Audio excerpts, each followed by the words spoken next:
I was walking to work as usual in the morning, this morning, with my flatmate.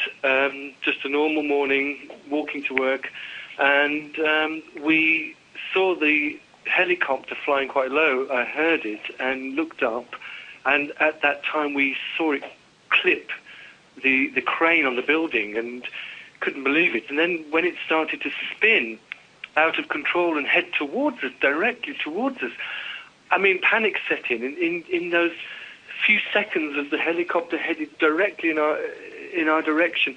We ran, and it just came straight down into the road next to us and hit the building, and just feet away from where we were. And we were so lucky.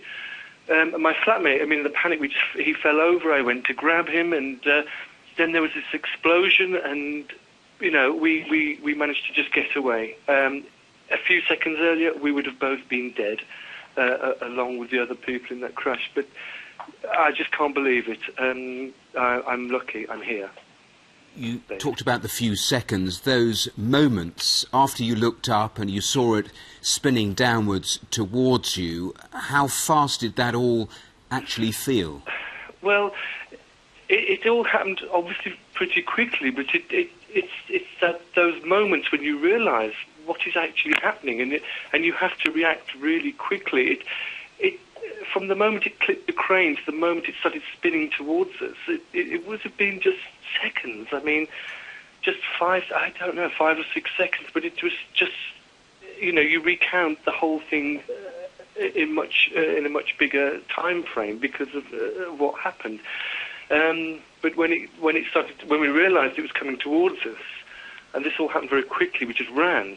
And I just, for a split second, you think, this is it.